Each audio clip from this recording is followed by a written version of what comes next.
ये दोनों बातें हैं।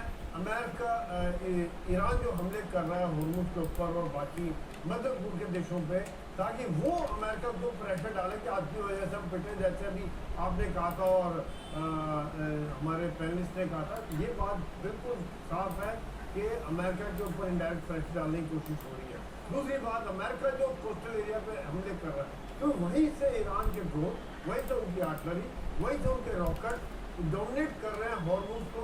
और ये as a military point of view से मैं भी ये सोचता हूँ कि अगर वहाँ पर जहाँ जहाँ से पिन पॉइंट अटैक करके उन इलाकों को न्यूट्रलाइज किया जाए, नेस्ता नाबूद किया जाए, तो एक ईरान की क्षमता कम होती जाएगी धीरे धीरे इनको इंटरसेप्ट करने का, कमर्शियल शिपिंग पर हमला करने का। क्योंकि सबसे बड़ा जो चोक पॉइंट है वहाँ पे, जो हॉर्मुज के इलाके का, वहाँ पर अगर शिपिंग को रोकना आसान है, तो ये एक मेरे ख्याल से अमेरिका की मिलिट्री पॉइंट ऑफ व्यू से नीति ठीक है, लेकिन क्या उसमें सफल हो पाएगा, ये बहुत बड़ा सवाल है। क्योंकि वहाँ पर जो ज्योग्राफिक कंडीशन है, वहाँ पे पहाड़ है, उसके अंदर से उन्होंने रॉकेट साइट, ड्रोन साइट्स बनाए हुए, जहाँ पर इतना इफेक्ट नहीं हो पाता है मिसाइल्स का और रॉकेट्स का।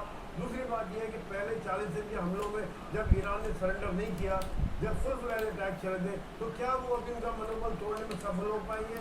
क्योंकि जिस प्रकार से हम देख रहे हैं कि अमेरिका के हमलों के बाद भी वो 6 देशों पर फिर हमला किया है, एक मैसेज कर दिया है, दिखा दिया उन्होंने कि आज हमारे अंदर क्षमता है। इतने महीनों के बाद भी हम सीज फायर के बाद हम बिल्टअप कर पाए, दोबारा हमला करने में सक्षम है। आज हमारे पास एयर डिफेंस है, रॉकेट है, ड्रोन्स है।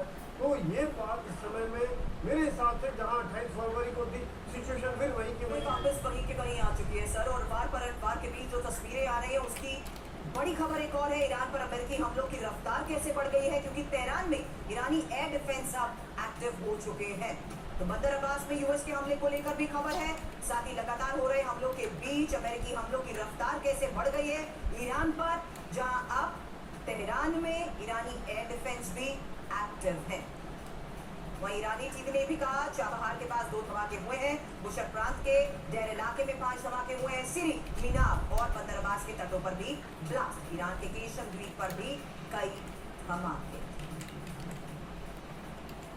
तो खबर पिछले 5 दिनों में ईरान पर हुए हमलों को लेकर है, जहां 5 दिनों में अमेरिका ने कब ईरान पर वार किया, किन ठिकानों को निशाना बनाया। इसी को लेकर बैल सर अगला सवाल आपसे करूंगी, क्योंकि स्ट्रैटेजिक इंपॉर्टेंस जिस तरीके से इन इलाकों की है, इसी बात का थोड़ी देर पहले आपने जिक्र भी किया है, जहां देखिए किस तरीके से ईरान की 140 से ज्यादा साइट्स को तबाह करने का अमेरिका दावा कर रहा है, जबकि IRGC भी पूरी तरीके से एक्शन में है, जवाब में मिसाइल हमले उसकी तरफ से भी जारी है। ये 12 जुलाई की खबर थी, जबकि 8 जुलाई जब दूसरे राउंड में 90 टारगेट को ध्वस्त करने का अमेरिकी दावा, जबकि IRGC ने साइप्रस फ्लैग वाला शिप टारगेट किया है। साथ ही 8 जुलाई को ही अमेरिकी हमले, जहां दूसरे राउंड में 90 से ज्यादा टारगेट हुए, पहले राउंड में 80 ठिकाने तबाह हुए। 7 जुलाई को